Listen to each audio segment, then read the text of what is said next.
the Lakers are trying to acquire Kyrie Irving, and LeBron James is adamantly trying to push the Lakers to acquire Kyrie. The Lakers are willing to give up both first-round draft picks, and supposedly, based on reports, they made an offer for both first along with Russell Westbrook, which the Nets rejected. But we did get a report from the Nets side. A reporter for ESPN that covers the Nets ended up saying that the Nets are willing to explore that now that the Lakers are giving both first-round picks. They will, touch on that later. Obviously, they're trying to figure out what to do with Kevin Durant, and when it comes to Kyrie, they know what the Lakers can offer. They know what the Lakers are willing to give. They know what they can work out. And I think if it does get done, it's likely going to be a 3-team scenario. It'll probably be with the Pacers or Utah, because Utah's got some nice pieces as well as the Pacers. And then those will be acquired to send to the Nets, because the Nets want more ready-now players rather than draft picks. So if the Lakers could give up the picks, now that they're willing to give up both firsts, if they can give the picks to, say, Utah to go get, 3 or 4 guys for Kyrie, boom, and you do some swap or maybe a Miles Turner. You get what I'm saying? You do work out a 3-team deal. Nets get their, ready-made players, because the draft picks have no value to them now, and they're going to be, and they can't rebuild, right? They can't tank because they don't have any draft picks themselves, so they need to remain competitive. So I do look at the Lakers trying to acquire a third team, and the ultimate goal is to get Kyrie, right? And they're willing to give up both firsts to get Kyrie. Well, if you give both firsts to another team, as long as the end result is Kyrie Irving, then you're good. You're in a good place. But this also translates to LeBron James, because LeBron James has been heavily trying to get the Lakers to push hard for Kyrie Irving. And there's questions about if the Lakers deceived LeBron or not. Now, LeBron, obviously, he opted into his contract, or got his contract extension, I should say, 2 years, $97 million. And there's a lot of questions of why? He didn't have to do it. He had time. There's got to be something in the works, right? The Lakers have to be willing to make a push. And it's no coincidence that as soon as LeBron opts in, all of a sudden the Lakers are trying to give up both firsts. And many people might look at it as they should have done that originally.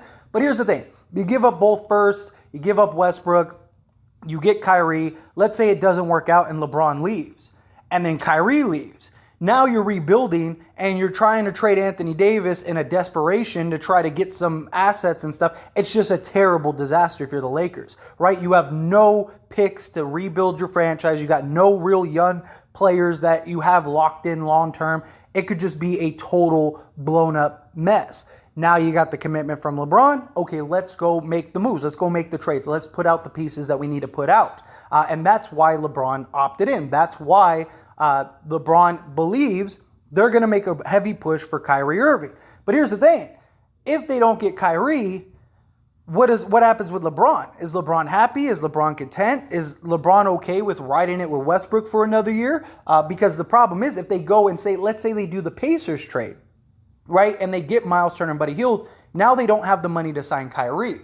And the money to sign Kyrie is really a stretch for the Lakers next season. So in many ways, it might be the Kyrie trade or bust for the Lakers this year, because the Lakers only have $20 million next season to sign a player like Kyrie, but they can get to about $32 million. It's about $31.9 million, which may be enough to get Kyrie, because I don't think Kyrie's going to get a max from any team, and especially if he really wants to go to Lakers can lock him in long term, maybe even make it a back heavy loaded type of contract.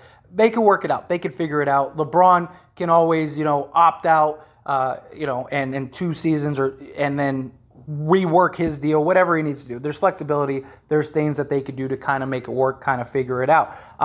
But again, LeBron, it seems like, signed under the assumption that they were going to get Kyrie Irving. And if they don't get Kyrie Irving, how does LeBron look at this? Does LeBron, request a trade after next season? Because he's like, you betrayed me, you lied to me. Because LeBron couldn't be traded this season because he's not trade eligible until February 17th or something like that, which is after the February 9th trade deadline. So they can't trade LeBron James this season. Even if he wants to be traded, they can't, because he signed the extension. So many months have to pass. If they don't get Kyrie this year and they end up not having the money to go get Kyrie next year, or Kyrie's like, hey, he pulls a Paul George. He's like, you didn't trade for me when you had the chance. I'm going to this team over there. Does LeBron say, hey, I gave you a chance, you told me something, and you lied to me. I need you to trade me. It's time for me to go. Now, LeBron historically has always honored his contracts. He's always been a player to stand by what he commits to and what he agrees to. And the whole conversation was to upgrade this roster. That doesn't necessarily mean Kyrie, but it depends on what those conversations behind the scenes were. Did the Lakers make him a promise that, hey, we're going to push all in, we're going to go get you Kyrie Irving? If they did, this could be a really bad look for the Lakers a year from now. If they didn't and they just kind of said, hey, we'll upgrade the team, is LeBron okay with another trade? Is he okay with the Utah deal? Is he okay with the Pacers deal? Something like that, because now you're locked in long term, and you're basically, whatever trade outside of the Kyrie trade that happens, that's basically your team for the next several seasons. So that's something that the Lakers really have to keep in mind as well and be more on the cautious side.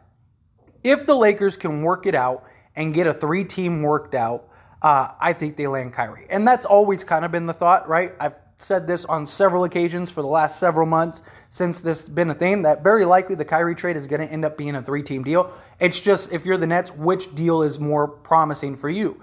Would you rather have like a Bogdanovich, Patrick Beverley, and Jordan Clarkson or something like that for a Kyrie Irving, and maybe a Joe Harris? So, Lakers would take on Joe Harris. They would take on Kyrie Irving. Westbrook goes to the Jazz. They give up both first-round picks. Jazz are happy. They get their first. They buy out Westbrook, and then all those pieces go to the Nets. That's what I think ends up happening, or it'll be something like Miles Turner. If they could work out a deal to where they get Miles Turner for 1 first and maybe a couple seconds, then maybe they end up landing Miles Turner, Buddy Hield, and then flip those, Miles Turner and then one of the firsts to the Nets, and then the Nets get a guy like Miles Turner and a first-round pick in that exchange. Those are likely the best scenarios, because I don't think they're going to want any of the Knicks pieces, because the Knicks are all long-term. At least Patrick Beverley, he's an expiring contract. You have Bogdanovich, expiring contract. Maybe they can even work out where they get like a Malik Beasley or something. There's options there. There's possibilities. There's potential there in that sort of deal. Now, the Nets, they obviously want the pieces to rebuild or contend, I guess. They can't go full-fledged rebuild. The Jazz, they're kind of waiting on Donovan Mitchell. Supposedly, they want 8 firsts from the Knicks, which is basically all of the Knicks' first-round picks. I don't see that happening. I don't think that's going to happen. I think that they meet in a happy medium. You ask for the stars, and you land somewhere in orbit, that kind of thing. So I do think they'll get like 5 or, maybe 4, 5, maybe 6 picks, something like that, or 4 picks and like a young player or 2. That's likely what ends up happening. And then Utah, I think, will open the floodgates to their players. So Donovan Mitchell may end up being the first domino that falls. Donovan Mitchell may end up being the first player that starts this chain of Kevin Durant and Kyrie Irving, so on and so forth. Or just, even if they don't trade Kevin Durant, right? Let's say they keep Kevin Durant. If you're the Nets and you can get Bogdanovich, Patrick Beverley, and like a Jordan Clarkson or a Malik Beasley, are those 3 better for you if you're the Nets than Kyrie Irving? Possibly. I just think that there's potential there to work out a deal. Will they work out the deal? Well, we'll see. We'll see how that all unfolds and how that all develops. But anyway, as always, I pass the question on you. Let me know your thoughts and opinions down in the comment section below. What do you think about this whole thing? Do you think that the Lakers promised LeBron a false promise that they can't deliver on? Do you think that, hey, no, they probably worked it out, told LeBron, hey, this is what's happening, this is the deal, don't worry, we're going to try to get you Kyrie Irving, but if not, these are the other deals. Do you like any of those other deals? And maybe LeBron was like, yeah, I like that deal. If we can't get Kyrie, I want you to get Kyrie. All the reports say LeBron is actively pushing the Lakers to try to go get Kyrie Irving, which does make sense, right? He wants to play with Kyrie. Kyrie wants to play with him. Kyrie would be a much better fit for this team. And I just think however you shake it, that would be the best move, the best position for the Lakers to be in. I just think Kyrie adds a layer to this team that none of the other ones do, none of the other trades do. Like, you're a guaranteed contender. Whether you win a championship or not is a different discussion. But you are a contender. With LeBron James, Kyrie Irving, and Anthony Davis on your roster, you're a contender. Miles Turner, Buddy Hield, you can kind of beg the question, how great are they going to work? What's the fit with Davis and Turner look like? All of those things. I think there's a lot more mystery and unknown. But anyway, those are my thoughts and opinions. And again, as always, pass the question on you. Let me know down in the comments. That being said, hit that like button. Helps me out a lot. Lets me know you enjoy these types of videos, and I truly appreciate it. If you're not subscribed to the channel, hit that subscribe button, follow by the bell notification, stay up to date with all things sports, join this wonderful community and all of our discussions. I'll see you all in the next one. Thank you.